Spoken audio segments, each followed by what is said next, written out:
कल से दूसरा टेस्ट शुरू हो रहा है और पहले टेस्ट के बाद कोई वीडियो बनाने से काम है। कोई ऐसी खास वजह नहीं थी और पाकिस्तान ने अपने प्लेइंग 11 भी अनाउंस कर दिया, बल्कि 12 लोग अनाउंस किए हैं और कल वो डिसाइड करेंगे कंडीशंस को देखी कि प्लेइंग 11 क्या होनी चाहिए। अब यहाँ पे एक चीज जो क्लियर नहीं है वो ये नहीं है कि अबरार को खिलाएंगे कि नहीं खिलाएंगे। जो मीर हमजा को उन्होंने डाला है, अब वो कंफर्म है कि आप खुरम शहजाद या अबरार अहमद की जगह पे किसी को खिलाएंगे। सो अभी ये वाली कुछ क्लैरिटी है नहीं, बट 12 लोग अनाउंस किए गए हैं और शाहीन अफरीदी को ड्रॉप किया गया या रेस्ट दिया गया, जो भी आप कह लो, जो कि जरूरी था आई थिंक। और क्योंकि काफी देर से बात हो रही थी कि वो उनको रेस्ट की जरूरत है या ड्रॉप होने की जरूरत है ताकि वो फिर बेसिक्स पे जा सके और जाके देख सके। और मैंने उन पे भी सोचा हुआ था, पहले भी मैंने बात की थी कि मैं उन पे एक डेडिकेटेड वीडियो बनाना चाहता हूँ और काफी चीजें मेरे जहन में हैं कि ये चीजें खराब हुई क्यों। और क्योंकि जो चीजें इंटरनेशनल लेवल पे असल मसला ये नहीं है कि पाकिस्तान टीम में क्या हो रहा था, ये चीजें स्टार्ट बहुत पहले हो चुकी थी और उस वक्त आई थिंक ना उस चीज के बारे में किसी ने अभी तक बात की है और ना वो चीजें कभी डिस्कस हुई है किसी टीवी मीडिया पे, सोशल मीडिया पे भी नहीं हुई इतनी ज्यादा। सो खैर कुछ लोग कह रहे थे कि बाबर आजम को भी ये करना चाहिए ड्रॉप और उनको भी काफी हद तक उनकी बात ठीक थी, लेकिन मुझे लगता है कि नहीं, बाबर आजम को आई थिंक अभी उनको कुछ नहीं छेड़ना चाहिए। आपके पास कोई रिप्लेसमेंट है ही नहीं। और बड़ी इंटरेस्टिंग चीज हुई कि अभी थोड़ी देर पहले जैसन लिस्पी की भी प्रेस कॉन्फ्रेंस हुई थी, उससे पहले 2 दिन पहले मोहसिन नकवी साहब की भी प्रेस कॉन्फ्रेंस हुई थी, जिसमें उन्होंने बड़ी क्लियरली बताया और वो रियलिटी है, असल रियलिटी उन्होंने अब बताई है कि जी आपके पास तो बैकअप है ही नहीं, तो सर्जरी मैं क्या करूं। यही सवाल हुआ कि आपने सर्जरी तो की नहीं, उन्होंने कहा मैं क्या करूं, आपके पास बैकअप ही नहीं है किसी चीज का। सो ये काफी देर से बात की जा रही थी कि बैकअप आपके पास किसी का भी नहीं है। आप इस वक्त जो टीम प्लेइंग 11 खेलती है, आपके पास किसी की रिप्लेसमेंट नहीं है, आपके पास बॉलर्स नहीं है, आपके पास इवन बैट्समैन नहीं है, आप किसको किससे रिप्लेस करोगे। बाबर आजम की अभी तक आपके पास रिप्लेसमेंट कोई नहीं है। इवन बाबर आजम की परफॉर्मेंस मैं इस तरह नहीं कहूंगा कि बहुत ही ऐसी बुरी थी, वो उनका कुछ टाइम भी ऐसा चल रहा था कि वो ऐसे नहीं लग रहा था कि वो फॉर्म में नहीं है, लेकिन उनकी परफॉर्मेंसेस आई थिंक बड़ी जरूरी है पाकिस्तान के लिए। और अगर इसके अलावा बाकी टीम को अगर आप देखें बैटिंग लाइनअप को, तो बैटिंग लाइनअप यही है। और टेस्ट की तो मैं समझता हूँ कि पिछले कुछ टाइम से काफी स्टेबल भी है, लेकिन फिर भी हम होम सीरीज या होम में पिछले 3 साल से भी मैच जीते नहीं है। हमने श्रीलंका में व्हाइट वॉश किया था, जो कि अच्छी बात है। और उसकी वजह ये थी कि हमारे पास स्टेबिलिटी थी और उस वक्त कॉन्फिडेंस हमारा हाई था। इवन ऑस्ट्रेलिया में मैं कहूंगा कि हमने काफी बेहतर क्रिकेट खेली थी। कुछ चीजें अगर बेहतर होती तो शायद हम 1-2 मैच जीत भी सकते थे। और उसमें आई थिंक हमारी बॉलिंग पिछले मैच से तो बहुत ही बेहतर हुई थी। आमिर जवान ने काफी बेहतर बॉलिंग की थी। आमिर जवान की आई थिंक 18 विकेट्स थी और पैट कमिंस की 19 विकेट्स थी, उनको मैन ऑफ द सीरीज मिला था। तो वो आई थिंक वो परफॉर्मेंस काफी बेहतर थी और वो जस्टिफाई भी कर रही थी कि एटलीस्ट हमने 5 तो किया उसमें मैं एक जो फैक्टर समझता हूँ वो मोहम्मद हफीज का था। आई थिंक मुझे वो जिस तरह से वो चीजों को लेके चल रहे थे, एटलीस्ट क्लैरिटी उनके जहन में भी थी, अभी भी ठीक है। और लेकिन मुझे लगता है कि वो भी आई थिंक बड़ा बेहतर चीजों को लेके चले थे और वो काफी रियलिटी को सामने रख रहे थे अवाम के। और वरना आई थिंक इन चीजों के बारे में कभी किसी ने बात ही नहीं की थी जो उस टाइम पे बात हुई थी जब मोहम्मद हफीज आए थे। और सबसे इंटरेस्टिंग चीज ये है कि जो मैनेजमेंट में कुछ लोग आज हैं, उनके साथ वो लोग भी थे, उससे पहले जो लोग थे वो भी उनके साथ थे, और वो लोग आज भी हैं कि जिनके साथ मोहम्मद हफीज भी थे और उनसे पहले वाली मैनेजमेंट भी थी। वो आज मोहसिन नकवी साहब के भी इर्द गिर्द है, जो कि आई थिंक बड़ा अजीब लगता है कि जब वो लोग चेंज हो रहे हैं, उनको लाने वाले ये लोग थे, तो फिर बाद में ये चेंजेस क्यों हुए हैं। सो ये चीजें समय से बार कई दफा हो जाती हैं, लेकिन ये पाकिस्तान क्रिकेट है, यहाँ पे आई थिंक सब कुछ हो सकता है। और बाकी यार पाकिस्तान ने अपने 12 खिलाड़ी अनाउंस किए हैं, उनके बारे में पहले बात करते हैं। शान मसूद है, सऊद शकील है, अबरार अहमद है, मोहम्मद अली है, सलमान अली आगा, साइम अयूब, बाबर आजम, मीर हमजा, मोहम्मद रिजवान, अब्दुल्ला शफीक, नसीम शाह, खुरम शहजाद। सो इसमें सिर्फ शाहीन को ड्रॉप किया गया और उसकी जगह पे आपने मीर हमजा या अबरार को आपने इन किए। अब इनमें से कोई खेलता है या तो शायद मीर हमजा खेले, तो किसकी जगह पे आप अबरार को डालेंगे और डालेंगे तो आई थिंक मेरे ख्याल से आपको स्पिनर की जरूरत तो होगी। कोई जिस तरह की मर्जी विकेट हो, हमने पहले भी बात की है कि चौथे पांचवें दिन स्पिनर्स को हेल्प मिलेगी और ये चीजें हमें थोड़ी सी देखनी है। और इसके अलावा हमारी बैट्समैन को थोड़ा सा ये देखा, स्पेशली अब्दुल्ला शफीक को। अच्छा, मैं एक बड़ी इंटरेस्टिंग चीज देख रहा था कि यार हम अब्दुल्ला को वन डाउन क्यों नहीं खिलाते, हम शान मसूद से ऊपर क्यों नहीं करवाते? क्योंकि जो सबसे इंटरेस्टिंग चीज है ना, अब्दुल्ला की गेम जो है ना वो बड़ी डिफरेंट है टेस्ट की। वो आके गेम को चलाता नहीं है, वो आके पहले सेट होने की कोशिश करता है। इवन शान जब आता है तो वो आके गेम को चलाता है। सो अगर हम वो इम्पैक्ट शुरू से डाल दें और बाद में अगर विकेट गिर भी जाती है तो अब्दुल्ला आ जाएगा, तो वो मैनेज कर लेगा। मेरे ज़हन में ये चीज काफी देर से थी कि ऐसे किया जा सकता है कि शान और साइम ऊपर से गेम चलाते रहे, और या तो फिर आई थिंक वो राइट लेफ्ट का एक कॉम्बिनेशन ट्राई करना चाह रहे थे। लेकिन ये भी चीज आई थिंक ट्राई की जा सकती है कि शान और साइम अगर ओपन करें और वो गेम को शुरू से चलाते रहे, ताकि शुरू से ही प्रेशर रहे टीम पे। और उसके बाद फिर अगर विकेट गिर भी जाती है जल्दी तो फिर अब्दुल्ला होगा, अब्दुल्ला, बाबर, फिर सऊद शकील, फिर रिजवान, सलमान। सो ये फिर एक बड़ी स्ट्रॉन्ग बैटिंग लाइनअप हो जाती है।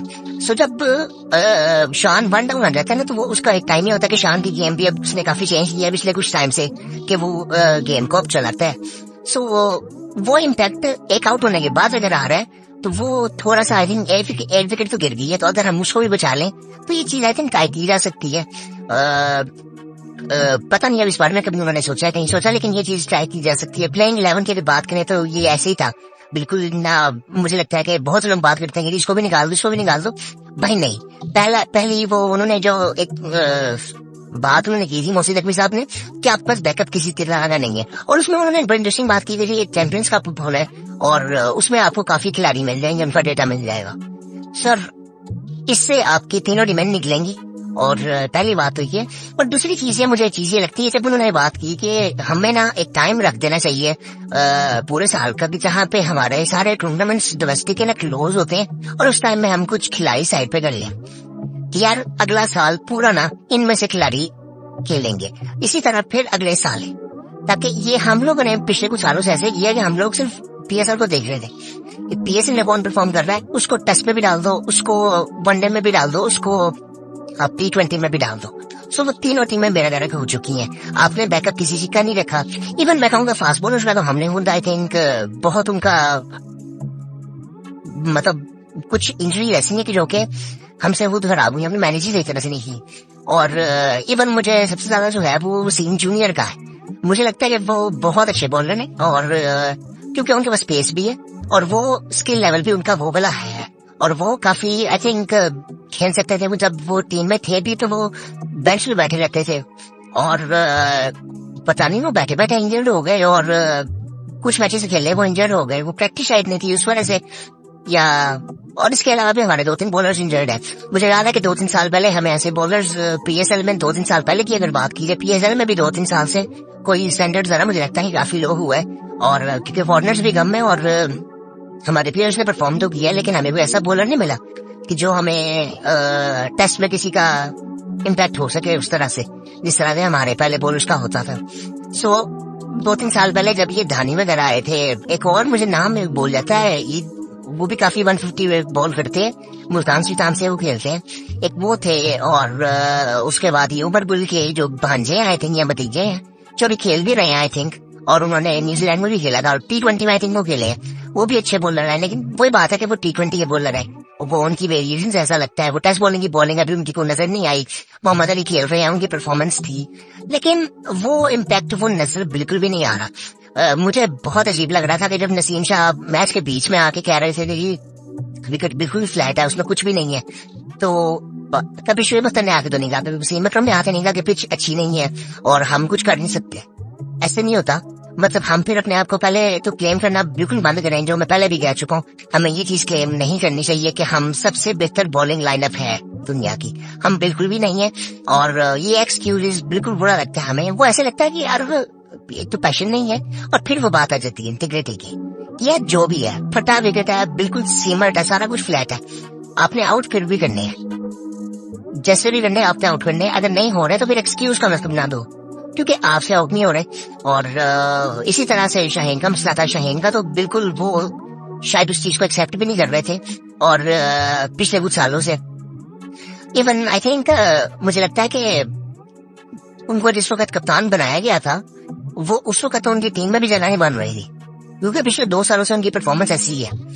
सो ये चीजें हमें देखनी चाहिए। बाबर को भी अब ये चीज देखनी चाहिए कि बाबर को अब आई थिंक बाबर को ना अपना कुछ टाइम निकाल के अपने लिए कुछ टाइम निकालना चाहिए ऐसे कि जिसमें वो कोई क्रिकेट एक्टिविटी ना करे, अपने खुद को टाइम दे जरा और सोचे जरा अपनी गेम के बारे में कि मैं क्या कर रहा हूँ, क्या मुझे चेंजेस करने हैं अपनी गेम में, और चीजों को आगे लेके किस तरह चलना है, क्योंकि अभी बहुत लंबी क्रिकेट पड़ी हुई है बाबर की।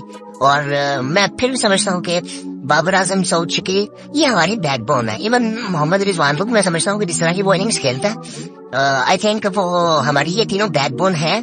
और इवन शान भी, मैं कहता हूँ कि शान भी आई थिंक उसने जिस तरह से अपनी गेम को तब्दील किया है और वो कुछ इनिंग्स उसकी नजर आती है कि वो इम्पैक्ट उनका नजर आता है। और साइम को भी आई थिंक सोचना चाहिए, अब्दुल्ला का भी सोचना चाहिए। अब्दुल्ला का मुझे ये पिछले कुछ मैचों में 2-3 मैचों में बिल्कुल साफ नजर आना शुरू हो गया कि उसकी ऑफ साइड की गेम इतनी स्ट्रांग नहीं है जिस तरह से वो लेग पे स्ट्रांग है या लॉन्गो पे स्ट्रांग है वो। सो ये उसको भी देखना चाहिए थोड़ा सा कि उसको अपनी गेम को बेहतर करना है। वो बिल्कुल ही ना अपना स्टांस उसका बिल्कुल क्लोज होता है कि वो ऑफ साइड पे कुछ खेल ही नहीं सकता। उसके पाँव आप देखेंगे उसको जब ऑफ साइड पे या कोई ड्राइव मार रहा होता है या ऑफ साइड पे खेल रहा होता है कोई शॉट, तो उसके पाँव बिल्कुल जबे होते हैं, जुड़े होते हैं पाँव। वो स्टांस उसका कोई इतना फ्लेक्सिबल होता नहीं है और बाद में कोई मूवमेंट नहीं है बैक फुट पे वो। और पिछले मैच में भी उसने जो दूसरी इनिंग में शॉट खेली है उसकी जरूरत ही नहीं थी आई थिंक, और वो मारना सामने चाह रहा था, वो ब्रेक वो बाहर को हो रहा था। चौथा दिन का आखिरी सेशन चल रहा था, आप ये शॉट ट्राई भी क्यों कर रहे हो कि जब आपको पता है बॉल को ब्रेक मिल रहा है। सो ये चीजें सोचनी पड़ेगी, क्योंकि अब्दुल्ला को भी काफी टाइम हो चुका है। अब्दुल्ला को बहुत बेहतर परफॉर्म करना पड़ेगा और उसको बिल्कुल ऐसे मुझे कहने में लगता है कि वो बिल्कुल ही डिफेंस मोड में चला जाता है कि यार मुझे बिल्कुल रोकना है, वो सामने से भी मारेगा। लेकिन उसको भी आई थिंक देखना चाहिए कि उसको आगे कुछ शॉट्स ट्राई करने चाहिए ऑफ साइड पे, और ऑफ साइड पे आई थिंक करने चाहिए। ऑफ साइड की गेम्स को स्ट्रॉन्ग करनी पड़ेगी। शुरू में इसकी तकनीक लग रही थी बहुत बेहतर है, लेकिन वो आई थिंक खेलता जा रहा है या शायद उसके दिमाग में काफी चीजें चल रही हैं कि जिसकी वजह से ऐसा होता है कि आप वो अपनी ना अपना रिदम अपना जो फ्लो होता है बैटिंग का वो चला जाता है। सो वो ऐसा भी हो सकता है। इवन टेक्निक में का मसले कई दफा बैट्समैन के नहीं भी होते, तब उसके बाद में काफी चीजें हों तो वो ऑटोमेटिकली वो मसले नजर आने शुरू हो जाते हैं, जो कि होते नहीं है, वो टेम्परेरी होते हैं। वो एक बात आ जाती है कि क्लास जो होती है ना वो परमानेंट होती है, वो फॉर्म की वाली बात होती है ना, फॉर्म और फ्लो वो टेम्परेरी है, तो वो चीज नजर आना शुरू हो जाती है। इवन बाबर आजम की कई दफा नजर आती है कि वो कॉल बिहाइंड काफी दफा होते हैं, तो वो उसकी वजह यही होती है कि वो बैट अपना बॉडी से बाहर ले जाते हैं बहुत ज्यादा। और ड्राइव में भी इवन उस तरह से कि जब उनकी ड्राइव पे उनका पाँव ज्यादा निकलता नहीं है, तो वो जिस तरह पिछले मैच में आउट भी हुए इनसाइड एज पे, सो वो इसी वजह से था कि उनका पाँव निकला नहीं था, बैट बहुत दूर था बॉडी से। सो ये चीजें जब होती है ना तो फिर इसका मतलब ये होता है कि आपके दिमाग में काफी चीजें हैं, क्योंकि परफॉर्मेंस हो नहीं रही। और परफॉर्मेंस भी असल में हमें इस तरह से लगता है कि वो इस वजह से नहीं हो रही क्योंकि मैच काफी देर बाद होते हैं, टेस्ट मैचेस हमारे काफी देर बाद हो रहे हैं। पिछले कुछ महीनों से हम आई थिंक कोई क्रिकेट खेले नहीं है। सो ये सारी चीजें आई थिंक देखने वाली हैं और ये रियलिटी चेक है, और अब हमें एक चीज देखनी चाहिए। और एक बड़ी इंटरेस्टिंग चीज मैं सुन रहा था कि मोहम्मद आसिफ ने कहीं पे कहा है कि अगर जैसन गिस्पी नहीं, ये जो हमारे व्हाइट बॉल के कोच हैं, उनको अगर फ्री हैंड दे दिया जाए तो उनकी क्वालिफिकेशन और उनके पास वो चीज है कि वो पाकिस्तान को बेहतर कर सकते हैं अगर उनको फ्री हैंड दे दिया जाए। मेरे ज़हन में इस वक्त नाम नहीं आ रहा, हमारे व्हाइट बॉल के जो हेड कोच है उनका, जो साउथ अफ्रीका के हैं। सो आई थिंक वो बात उन्होंने बिल्कुल ठीक की थी, मैंने भी उनको देखा है। तो वो इवन मैं एक बड़ी इंटरेस्टिंग अभी बात मैं करना चाहता था, अभी नहीं करूंगा, वो डेडिकेटेड एक वीडियो बनानी है मैंने T20 वर्ल्ड कप में। उसमें क्या चीजें हुई थी कि जिसके बारे में हमने बात नहीं की, क्योंकि हम हार रहे थे उस पे। जब हम हारते हैं ना तो हम उसके जो पॉजिटिव्स होते हैं ना उसको बात नहीं करते, जिसमें मुझे लगता है कि बाबर आजम की कप्तानी T20 वर्ल्ड कप में काफी बेहतर थी। गलतियां थी लेकिन काफी चेंजेस थे उसमें, जो कि वो पहले कप्तानी कर रहे थे डिफेंसिव। वो उसकी वजह ये थी कि जो हमारे हेड कोच थे वो उनका काफी ज्यादा इनपुट था ड्यूरिंग द मैच। इवन मुझे याद है कि यूएसए वाले मैच में भी आप देखेंगे तो आपको वो हेड कोच नजर आ रहे थे कि वो अपना इनपुट मैच के दौरान काफी ज्यादा दे रहे थे, वो काफी चेंजेस ऐसे आ रहे थे बॉलिंग में फील्डिंग में। सो वो चीजें नजर आ रही थी। वो जब एक वीडियो बनाऊंगा मैं उसमें मैंने बनानी है, मैं काफी देर से सोच रहा हूँ। सो मैं उसमें काफी मैंने बताऊंगा कि वो चीजें ऐसी हुई क्यों थी। क्योंकि हमारी अब हर चीज ना जुड़ी हुई है किसी न किसी चीज से, कि हमारे मसले मसाइल चल के रहे हैं। और सबसे बड़ा रियलिटी चेक ये है कि हमारे पास पीछे इस वक्त बैकअप कोई भी नहीं है। वो हमें बहुत बड़ा अपना पूल करना पड़ेगा कि जिसमें हमें एक बॉलर्स का, फास्ट बॉलर्स का और स्पिनर्स का और बैट्समैन का, इनके हमें एक बहुत बड़े बड़े पूल मिले।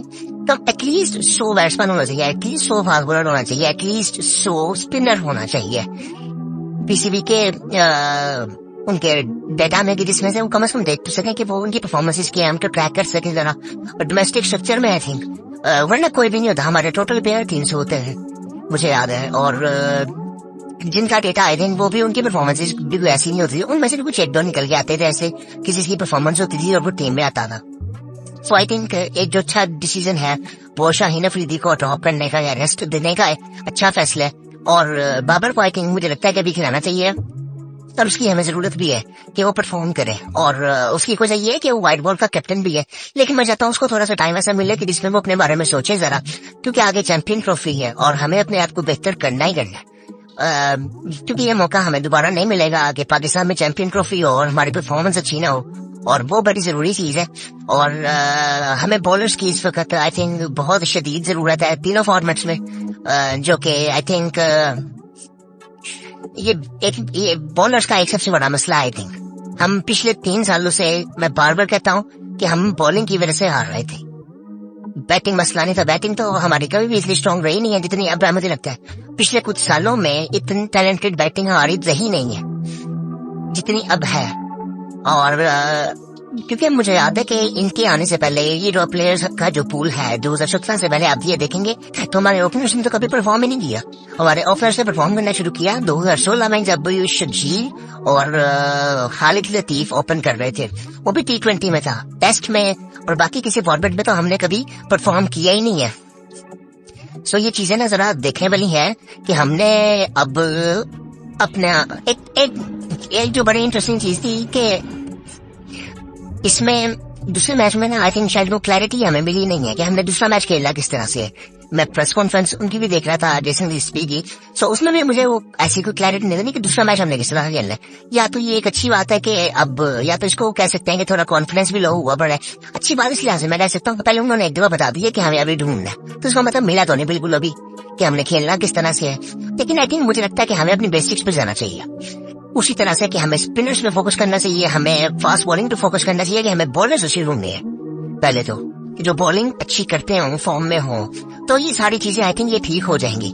और अब कुछ हमें 1-2 ओपनर्स की जरूरत है। इमाम आई थिंक बेहतर परफॉर्म कर रहे थे, पर उनका भी कोई ऐसी उनकी परफॉर्मेंस तो बेहतर थी। उनका जो रिकॉर्ड अगर देखें सारा कुछ ठीक था, बैटिंग लाइनअप फिर भी सेटल लेती है, लेकिन इनके भी बैकअप हमारे पास होने चाहिए कि बाबर का बैकअप क्या है, साउथ का बैकअप क्या है। सो इन सब को परफॉर्म भी करना है और इनके बैकअप भी हमारे पास होने चाहिए। और इसका मतलब ये नहीं है कि इनको ड्रॉप करके उनको मौका देना है। आप कहीं ऐसी सीरीज आती है कि जहाँ पे आप वो बैकअप्स को ट्राई कर सकते हो, जिस तरह आज जेसन लिस्टन ने इतनी लंबी एक उसमें क्या कहते हैं कहा जी हमने शाहीन से बात किया और उसने उस चीज को सपोर्ट किया। आपने क्या बात की? आपको इतना कोई एक्सप्लेनेशन आई थिंक देने की जरूरत भी नहीं थी, वो सबको नजर आ रहा था कि उसकी परफॉर्मेंस कोई नहीं है। और उन्होंने बराबर डिटेल में लाया कि हमने उनसे बात की है कि वो अपने आप को थोड़ा सा टाइम दें और अपने उन चीजों पर काम करें कि जिससे उनकी बॉलिंग बेहतर हो सके। आई थिंक वो सबको नजर आ रहा था, तो वो हेड कोच को इतनी एक्सप्लेनेशन देने की जरूरत नहीं है। वो अपना काम करें, अपना प्रोफेशनलिज्म रखें और शाहीन को अपने ऊपर काम करना है, बिल्कुल करना है अपने ऊपर काम। अच्छे बॉलर है लेकिन उनके साथ कई मसले हैं और वो मसले उनको हल करने पड़ेंगे, और वो तब भी होंगे जो अगर वो अपने आप को मेंटली तौर पर मैच्योर करेंगे। आई थिंक इसमें शाहिद अफरीदी का भी बड़ा रोल आता है। आई थिंक मुझे समझ नहीं आ रही कि वो उसको समझा के नहीं रहे कि उसको मैच्योरिटी की जरूरत है और उसको ये छोटी छोटी चीजें। अच्छा, एक बड़ी इंटरेस्टिंग चीज पिछले कुछ दिनों में चीज वायरल हो रही थी, शायद मैंने बात की थी पहले लेकिन मुझे याद नहीं है, कि वो जो शाहीन अफरीदी ने अपने कंधे से हाथ हटाया था, तो वो अगर वो अब पता नहीं दोनों में से क्या सच है, लेकिन ये चीज बाद में सामने आई कि वो जो उनकी वो कंधे पे जलन हो रही थी और क्योंकि बॉल लगा था उनको और उस वजह से जलन हो रही थी, तो इस वजह से उन्होंने हाथ हटाया। और बाद में थोड़ा बहुत नजर भी आता है कि बाद में शाम ने नीचे हाथ रखा थोड़ा कमर पे और उसने भी आगे हाथ रखा हुआ। तो अगर ये चीज है तो अच्छी बात है, ऐसी चीज होनी नहीं चाहिए, लेकिन ये इस पे कोई कह नहीं सकता कि ये सच है कि वो सच है। क्योंकि पास में हमें ये सब कुछ नजर आता रहे। और शान का इवन मैं कहूंगा अभी शान काफी मिच्योर है इन सब में, और उसकी एक वजह ये है कि वो जरा पढ़ा लिखा है और वो लगता भी है। सिर्फ पढ़े लिखे होने से फर्क नहीं पड़ता, बड़े जाहिल भी होते हैं पढ़े लिखे, लगना भी चाहिए। ईमान हमारे जो पहले प्लेयर्स थे, मैं कहूंगा कि 2017 से पहले आप देखेंगे शाहिद अफरीदी को, ये जितने भी प्लेयर्स थे ये भी कोई इनकी एजुकेशन इतनी बेहतर नहीं थी सिवाय मिसबा के, बट ये डिसेंट ये थे चीजों में कि ये बच्चों वाली चीजें एटलीस्ट नहीं करते थे। शाहिद अफरीदी मीडिया पे तो करते थे, लेकिन वो एटलीस्ट यहाँ पे ऑन द ग्राउंड नजर नहीं आते थे, वो बच्चों वाली चीजें करते थे, काफी बेहतर थे। सो वो फिर भी जो भी आप देखें ना तो वो काफी बेहतर मिचोड़ लगते थे कि वापस में यार कभी ऑन द ग्राउंड हमें वो चीज इस तरह से ज्यादा नजर नहीं आई कि यार बस पाकिस्तान को स्टेट पे लगा दिया इन्होंने और बाकी ये किसी चीज के बारे में सोच ही रहे। तो ये एटलीस्ट चीज नजर नहीं आई थी कभी, जो अब पिछले कुछ टाइम में हमें नजर आई है। और इसकी फिर वो बात मैं कहूंगा आपको कि इसकी बेस वो नहीं है कि जिसके बारे में हम लोग जनरली बात करते हैं टीवी पे और सोशल मीडिया पे, जनरल वजह वो नहीं है। अगर आप इसकी बेसिक्स पे जाए ना तो आपको कुछ चीजें नजर आएंगी जिसका ताल्लुक रीजनल टीमों से है, PSL से जिसका ताल्लुक है। और ये असल में मैं बात करूँ जब शाहीन अफरीदी वीडियो बनाएंगे, आई थिंक ये टेस्ट मैच गुजरेगा तब भी आई थिंक मैं बनाऊंगा, इस टेस्ट मैच के फौरन बाद ही आई थिंक वो बनाऊंगा, और बाबर आजम पे भी। और कुछ चीजें मेरे जहन में हैं कि जिसके बारे में जो जनरल क्रिकेट के बारे में हमने बात करनी है। सो आई थिंक बस ये कोशिश कर सकते हैं कि अब ये दूसरा मैच पहले तो अच्छा हो, और अब आई थिंक वो चीज जहन में नहीं आ रही कि हम जो एक मैच पहले सोच रहे थे कि यार हमने होम सीरीज खेलनी है इतनी ज्यादा, सो हम मैचेस जीत के हम फाइनल खेल सकते हैं। अब वो चीज को इतनी पॉसिबल लगती नहीं है। उसकी एक वजह ये है कि शायद वो उस तरह से परफॉर्मेंस हमारी हो न सके। इवन अब इंग्लैंड ने आना है तो वो आई डोंट थिंक सो कि उनसे वो इजीली हमें जीतने रहेंगे। उनको हराने के लिए बहुत बेहतर परफॉर्म करना पड़ेगा और बॉलिंग हमें बेहतर करनी ही पड़ेगी उनको हराने के लिए। हम इस बॉलिंग से उनसे जीत नहीं सकेंगे कोई भी मैच। मेरा ये मानना है कि जो जिस तरह की अभी हम बॉलिंग कर रहे हैं, हम स्ट्रेटजी के साथ भी इवन हम ये नहीं कह सकते कि 5 दिन हमें फास्ट बॉलर रख देंगे, हम नहीं मैच जीत सकते उनसे। इस तरह से हमें फास्ट बॉलिंग भी ऐसी करनी पड़ेगी कि एटलीस्ट मेरे लिए ना फास्ट बॉलर की डेफिनेशन ही है कि यार एटलीस्ट पता चलेगी यार फास्ट बॉलर आया, अब बैट्समैन जरा थोड़ा सा ना वो रेडी ज्यादा हो, जिस तरह वो स्पिनर को खेल रहे हैं, मीडियम पेसर को खेल रहे हैं, यार ये फास्ट बॉलर है, ये कभी भी मुझे आउट कर सकता है। सो ये एक जो डर है ना वो बैट्समैन के अंदर होना चाहिए, जो कि अब नजर नहीं आता पाकिस्तानी बॉलर्स का।